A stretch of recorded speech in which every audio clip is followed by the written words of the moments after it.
International space station মহাশূন্য, যেখানে মাধ্যাকর্ষণ নেই, সময়ের গতি যেন অন্যরকম।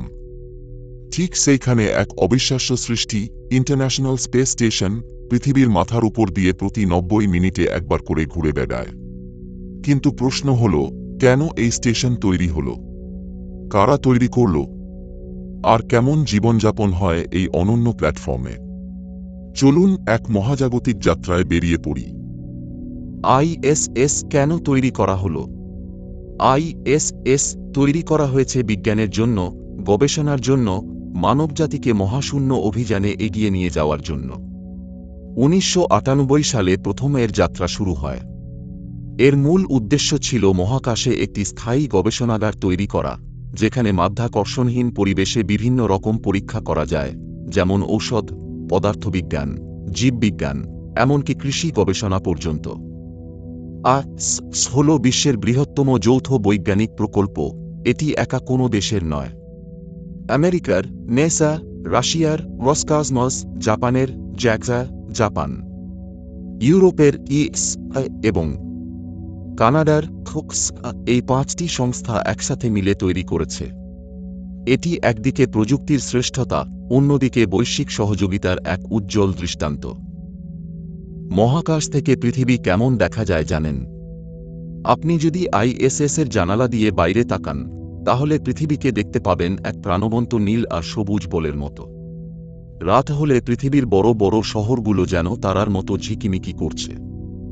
আইএসএস থেকে দিনে প্রায় 16 বার সূর্য উদয় ও অস্ত দেখা যায়। ভাবুন একবার, প্রতিদিন 16টি সূর্যোদয়, 16টি সূর্যাস্ত। কতটা অসাধারণ অনুভূতি, তাই না? মহাকাশচারীরা কিভাবে থাকেন? মহাশূন্যে কোনো নিচ বা উপর নেই, তাই ওরা শুয়ে ঘুমায় দেয়ালে বেঁধে, খায় ভাসমান খাবার। তাদের পানীয় জল পুনর্ব্যবহার করা হয়, এমনকি প্রস্রাব থেকেও। ওনারা দিনে 6 ঘন্টা কাজ করেন, 2 ঘন্টা শরীরচর্চা করেন, বাকি সময় গবেষণা করেন ও পৃথিবীর সাথে যোগাযোগ রাখেন। আইএসএস এর ভিতর এক ধরনের ভাসমান জীবন চলে, যেখানে কোনো পদক্ষেপ নিচে পড়ে না, বরং সবকিছুই ভাসে। আন্তর্জাতিক মহাকাশ স্টেশনে কি কি পরীক্ষা নিরীক্ষা হয়? মাধ্যাকর্ষণহীন পরিবেশে ব্যাকটেরিয়ার আচরণ কেমন হয়? অস্থি ও পেশির ক্ষয় কিভাবে হয়? এমনকি নতুন ওষুধের ট্রায়ালও হয় এখানে। এছাড়াও মহাশূন্যে উদ্ভিদ চাষ করে ভবিষ্যতের মঙ্গল অভিযানের প্রস্তুতি নিচ্ছেন বিজ্ঞানীরা। আইএসএস কিভাবে চলাফেরা করে ও ঘোরে? আইএসএস পৃথিবী থেকে প্রায় 400 কিলোমিটার ওপর দিয়ে প্রতি ঘন্টায় 28,000 কিলোমিটার বেগে ঘোরে। প্রতি 90 মিনিটে একবার পৃথিবীকে প্রদক্ষিণ করে। এতে রয়েছে বিশাল সোলার প্যানেল, সূর্যের আলো থেকে বিদ্যুৎ তৈরি করে সব যন্ত্রগুলো চালায়। এমনকি এটি পৃথিবীর সাথে নিয়মিত যোগাযোগে থাকে, যেন কোনো গবেষণা বা সংকেত না হারায়।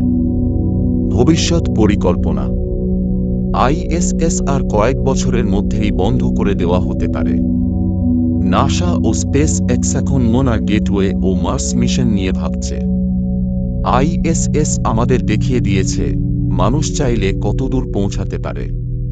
ভবিষ্যতের মহাকাশে শহর গড়ার এই প্রথম ধাপ, ইন্টারন্যাশনাল স্পেস স্টেশন।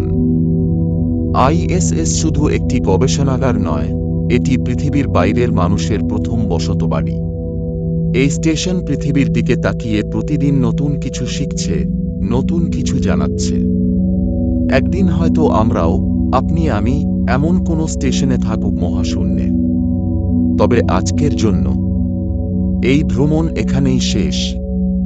ভবিষ্যতের গন্তব্য: তারা ভরা আকাশ। আমাদের এই ভিডিওটি ভালো লাগলে একটি লাইক দিন, আর আপনার মূল্যবান মন্তব্য জানিয়ে কমেন্ট করুন এবং চ্যানেলটি সাবস্ক্রাইব করে সঙ্গে থাকুন। জয় ব্লগ।